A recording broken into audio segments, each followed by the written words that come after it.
vamos a hacer un pequeño repasito chiquitito de qué fue lo que pasó. Trump presentó un plan de alto el fuego, según dicen, una tregua que va a ser la solución definitiva para Medio Oriente. Es más, muchos estuvieron planteándolo, que esto era revolucionario. Yo sé que a veces uno trata de quedar bien, pero bueno, disimulen.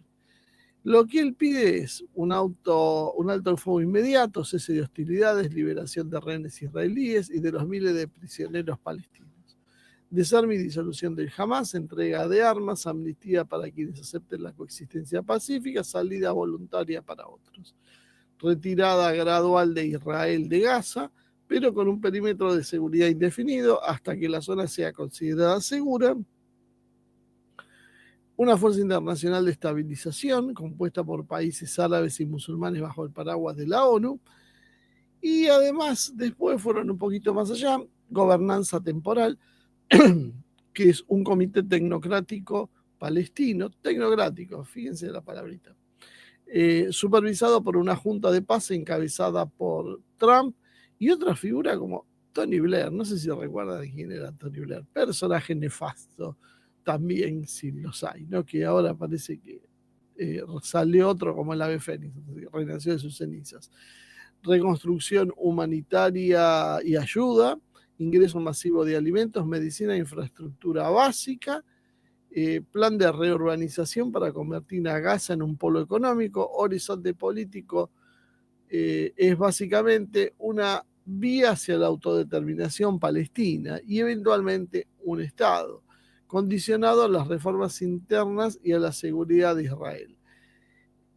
Prácticamente esto es una rendición de Hamas y de los palestinos. Es el gobierno de una comisión de tecnócratas, de notables, como le quieran llamar. Básicamente es un puñado de gente al servicio de Israel disfrazados de palestinos. Y fuera Hamas y la autoridad palestina también, ¿no? Lo más interesante de toda la historia es que Israel sale prácticamente imponiendo todas sus condiciones. Y adivinen qué dijo Netanyahu. Arrancó diciendo, bueno, no lo dijo de esa manera, pero que la respuesta de israelí en realidad es un rechazo a la solución de los dos estados. Netanyahu la considera inviable y peligrosa, es un estado terrorista en potencia. Por lo tanto, medio pateó la pelota afuera, pero Israel sigue sin aceptar la solución de los dos estados. O sea, este plan nace muerto antes de empezar. Es obvio que va a pasar esto.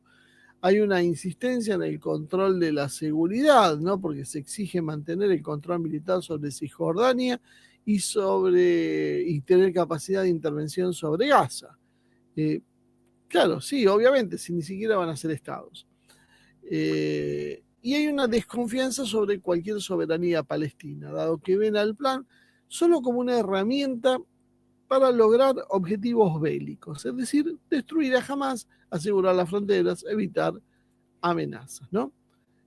Además, para que esto quede claro, Netanyahu ya dejó en claro que Israel no va a aceptar que la ONU, Estados Unidos o los países árabes definan el futuro Palestina por encima de su seguridad. Es decir, no hay ningún Estado y se van a tener que seguir subordinando. Y Trump vende un marco de paz, entonces, con promesas de reconstrucción y autodeterminación futura. Netanyahu lo respalda, pero descarta que haya cualquier posibilidad de que haya un Estado palestino y solo acepta una fachada bajo control israelí. Y acá llegamos al punto, ¿no? No tiene mucho sentido seguir analizando el plan. Era una entrega absoluta a las condiciones de Israel, pero así todo a Israel le parece insuficiente y pide más. Por lo tanto, solucionar esa guerra es tarea imposible, ¿no? Por lo menos mientras Israel esté en manos del sionismo, da la sensación que no hay solución posible, porque simplemente no quieren nada. Sería bueno que Trump utilice la misma vara para medir, por ejemplo, en Ucrania, porque parece que le pide a Rusia que no sea tan flexible como es Israel, o sí, o sea, inflexible, perdón, porque Israel tiene todo lo que reclama y pide más. a Rusia pretenden básicamente que se subordine a Zelensky a pesar de ganar la guerra. Es el mundo al revés. Pero lo más interesante de esta historia no es eso, porque esto, bueno, ya vimos varios a lo largo de la historia, no va a cambiar demasiadas las cosas, sino la forma en que se comportó Netanyahu. Yo les diría que miren el discurso de Netanyahu, la forma en que él se expresa, la seguridad, y después lo comparen con otros mandatarios que llegan a Washington. Netanyahu no habló como un socio que viene a una negociación, sino básicamente como un patrón de estancia que viene a dictar condiciones. Esto es así porque lo digo yo. Su tono en Washington fue el de un jefe de guerra que marca límites, no el de un aliado agradecido por el respaldo estadounidense. Y Trump es muy sensible a este tipo de cosas, pero parece que con Israel hace excepciones. La agresividad contenida, casi siempre disfrazada de advertencias de seguridad, es en realidad una forma de una amenaza directa. Si no se cumplen los objetivos de Israel, no va a haber paz, y con el apoyo de Estados Unidos, tampoco. Podemos comparar esto con lo que sucede con cualquier otro país, ¿no? ¿Qué pasa cuando van los líderes europeos, por ejemplo, que son, podríamos decir, los que tienen más peso?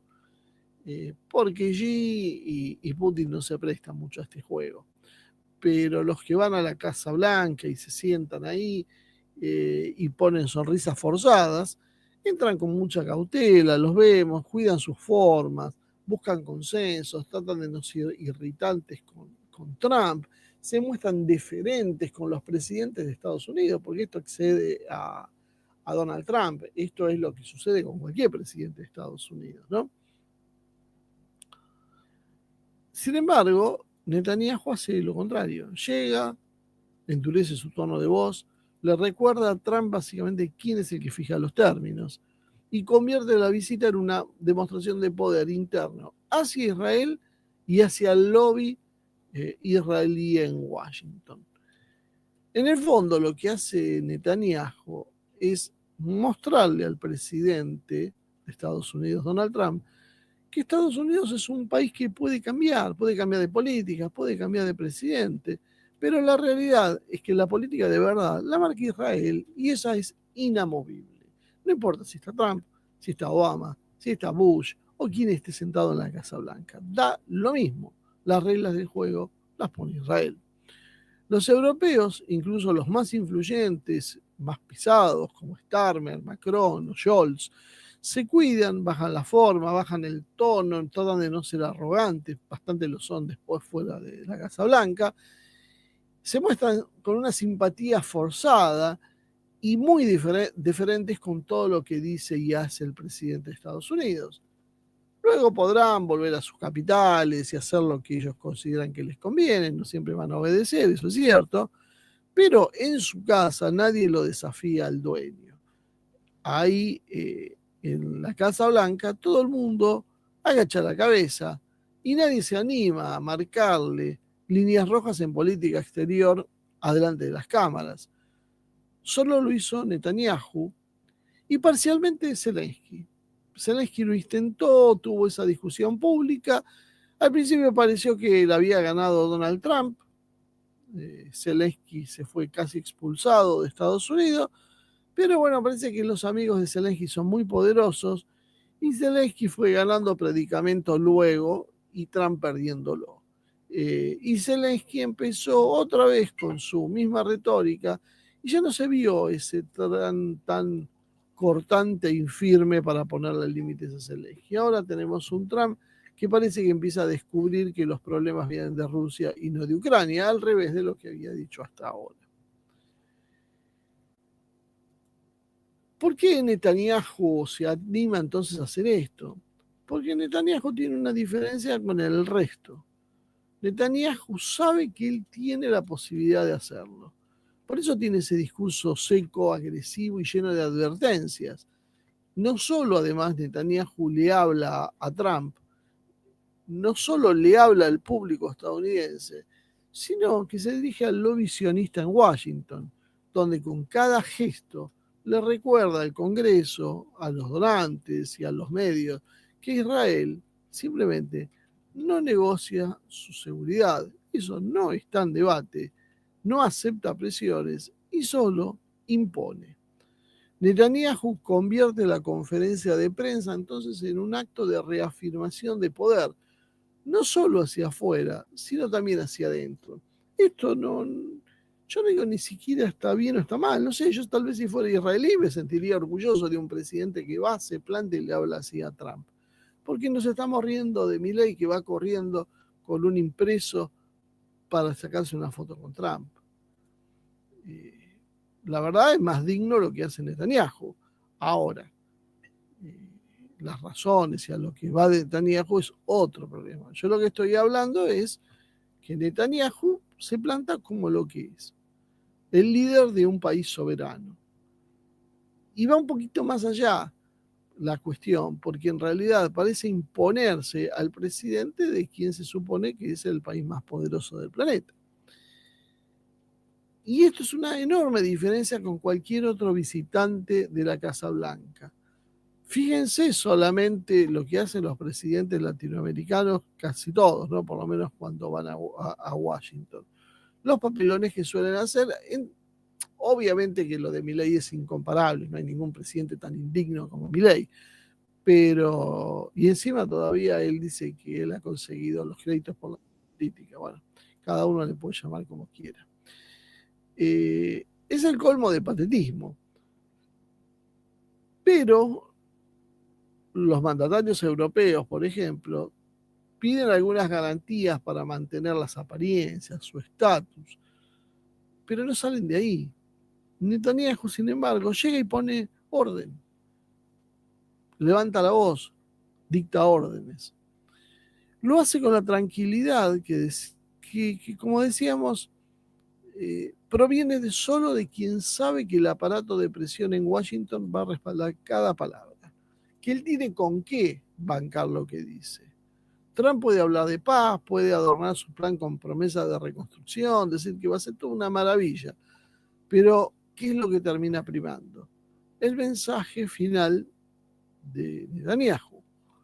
No habrá Estado palestino, no habrá concesiones, no habrá ningún tipo de espacio para imposiciones externas. Israel no acepta presiones ni consejos de nadie. En otras palabras, Netanyahu no pide el apoyo, simplemente lo exige. Llega a Washington a decir, bueno, a ver si se desperezan y hacen lo que tienen que hacer, que es apoyarme. Y lo hace con un tono, como decíamos, de patrón que marca el terreno. Y es una escena bastante insólita a nivel internacional. No crean que esto se ve muchas veces. Un presidente de Estados Unidos sentado al lado, jugando, intentando ser el protagonista, pero mientras ve como ese visitante extranjero le marca la agenda y le deja claro quién realmente es el que maneja el tema. Washington podrá tener la silla presidencial, eso no se discute. El problema que Tel Aviv es el que tiene la brújula que marca el norte. El poder de Netanyahu y en general del sionismo político en Washington y en gran parte de Occidente no es el resultado de un accidente fortuito, no es porque es el pueblo de Dios, ni siquiera es un fenómeno tan reciente. Se apoya en un entramado histórico, económico, político, cultural, que da una influencia desproporcionada respecto a cualquier otro jefe de Estado. Las principales causas de eso pueden ser sintetizadas primero alrededor del lobby organizado y sistemático que se aplica en los Estados Unidos, dado que organizaciones como la IPAC y las decenas de comités de acción política pro-israelí tienen una maquinaria profundamente aceitada para financiar campañas electorales de los dos partidos políticos. Esto no es patrimonio ni de los republicanos ni de los demócratas. Todo político que se precie pertenece o está presionado por esto. Porque si algún político, algún congresista, cuestiona seriamente a Israel, simplemente lo que va a hacer es suicidarse políticamente. Va a sufrir el corte de financiamiento, lo van a demonizar mediáticamente e inmediatamente va a ser reemplazado por un candidato que sea dócil y que entienda cómo hay que hacer las cosas. Esto convierte entonces a Israel en un consejo bipartidista intocable, ¿no? El poder de Israel son los dos partidos políticos mayoritarios de Estados Unidos. Control y afinidad en los medios y en la industria cultural termina por cerrar el círculo, dado que Washington es la capital política, pero Hollywood es la capital de entretenimiento. Y las principales cadenas de noticias y las plataformas digitales tienen una marcada narrativa pro-israelí. El conflicto siempre, fíjense, siempre se va a presentar desde la óptica israelí. Hay un país que se defiende, que es Israel, hay agresores que lo atacan, que en este caso son los palestinos, pero pueden ser los persas, pueden ser otros árabes, depende de quién se enfrente a Israel. Las víctimas palestinas se van a invisibilizar, no tienen importancia, las vemos de a decenas y cientos de miles, mientras que cada víctima de Israel se magnifica como una prueba del terrorismo palestino. El peso del sistema financiero también es otro de las herramientas determinantes. Los vínculos con las élites financieras y empresariales judías de Wall Street y con las principales corporaciones les otorgan un poder real, un poder de fuego más que importante. No se trata de un control absoluto, como algunos exageran, pero sí de una capacidad de influencia decisiva en actores estratégicos de la economía estadounidense y de la economía global. Y otra cosa que se utiliza como arma es precisamente la memoria del Holocausto, que se transforma en un arma política. En Francia, en el Reino Unido, en Alemania, en Estados Unidos, todos sienten que carga con la culpa histórica que se traduce entonces en una indulgencia hacia las políticas de Israel. Cualquier crítica fuerte hacia Israel es rápidamente etiquetada como antisemitismo y el chantaje moral desactiva los debates en las universidades, parlamentos y medios. Fíjense que desde muy chiquititos, ya a los chicos, por ejemplo en la Argentina y en todas partes creo que pasa algo parecido, se nos instruye sobre el diario de Arafat, se lo lleva a ver el Museo del Holocausto, tienen clases conmemorativas que explican la situación, lo cual no está mal, si no fuera que esto no sucede con ningún otro país, ni pueblo, ni etnia del mundo. El resto también ha sufrido genocidios y jamás se menciona una palabra. Con ese chantaje moral, entonces no hay debate posible. Simplemente si alguien desaprueba una política del Estado de Israel, se lo considera antisemita y se lo sanciona. El rol de Israel también es de gendarme regional de Estados Unidos, o por lo menos lo fue en algún momento, porque parecería que hoy creció y se puso los pantalones. Durante la Guerra Fría, Israel pasó de ser una sociedad, un Estado formado con el apoyo soviético, a transformarse en un aliado más que confiable de Washington, porque los árabes, según los veía el poder anglosajón, eran demasiado volátiles y poco confiables. Israel en realidad ofrecía cosas que los árabes no podían ofrecer, una alianza férrea, una inteligencia de primer nivel, una capacidad militar probada y voluntad para actuar como punta de lanza. Entonces a Washington le convenía en ese momento cerrar los ojos con las violaciones sistemáticas de los derechos humanos que realizaban las fuerzas israelíes y seguir financiando con miles de millones de dólares al ejército israelí. No solo lo hacía Washington, lo hacían también todas las principales capitales europeas, porque acá parece a veces que solo unos cargan con la responsabilidad. La red transnacional de influencias que tiene el sionismo opera en Washington, sí, pero también en Londres, en París, en Bruselas, en Berlín y en las capitales más relevantes de Occidente, como esta de la cual nosotros le estamos hablando. Institutos, fundaciones, think tanks, medios y universidades reproducen sistemáticamente un discurso pro-israelí, lo cual asegura que la narrativa se mantenga hegemónica en el ambiente cultural occidental.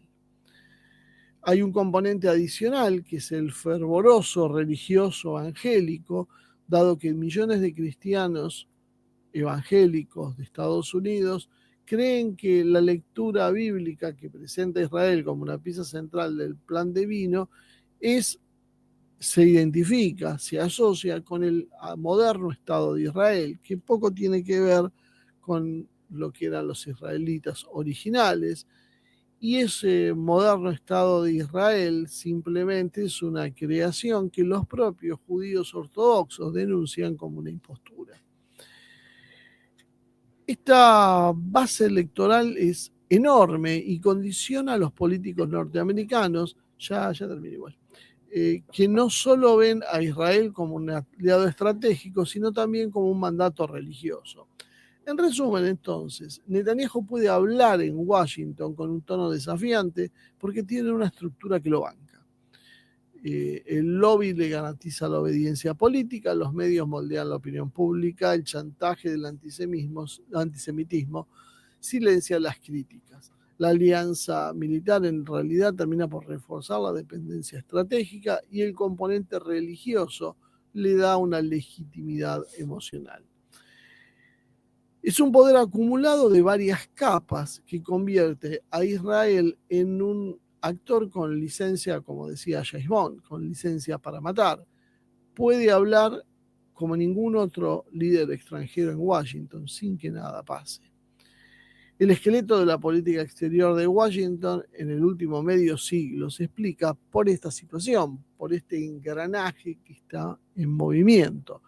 Israel es el socio estratégico militar, pero también es el lobby interno que se ocupa de funcionar como guardián.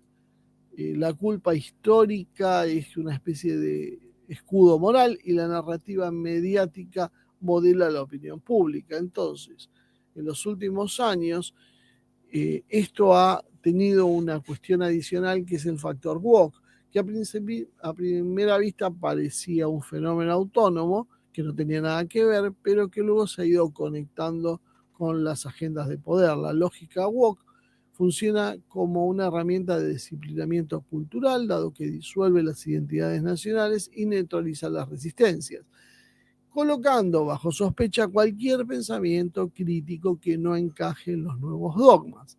Ese matriz, lejos de ser un invento espontáneo, tiene vasos comunicantes con otros sectores del poder que orbitan alrededor de Israel y su lobby, porque siempre pasa lo mismo.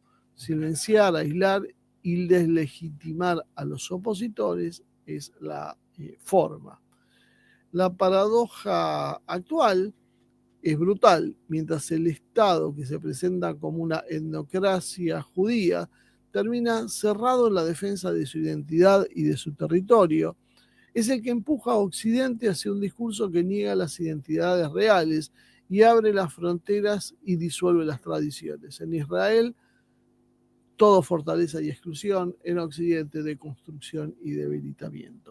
Una doble vía perfecta para mantener el centro de gravedad del poder. Y ahí es donde entonces se entiende esa figura de Charlie Kirk, que más allá de las cuestiones que se decían sobre él, reflejan en el fondo esa misma tensión. El que cuestiona abiertamente el dogma woke y lo conecta con el poder real. Inclusive, el lobby estadounidense paga un altísimo precio. Lo que está en juego no solo es la guerra de Gaza o el pulso con Israel, sino también un modelo de sociedad occidental que se pretende imponer. Un modelo debilitado, fragmentado y dosis al servicio de una élite que no admite disidencia. Por eso, Charlie Kirk en algún momento se transformó en un problema, porque estaba mirando una de las patas importantes del sionismo. Él estaba cuestionando ese papel del pueblo elegido, estaba cuestionando la licencia para hacer cualquier cosa, estaba cuestionando lo que hacían en Israel y en definitiva estaba convenciendo a muchos jóvenes estadounidenses de lo que estaba pasando en verdad y ya no alcanzaban los medios de comunicación para cegar sus ojos a la realidad. Así que bueno, llegó a Washington el verdadero jefe y no dudó que era el momento de demostrarlo, ni siquiera necesitó guardar las formas. Se plantó y dijo, bueno, acá está quien manda, y Trump obedeció.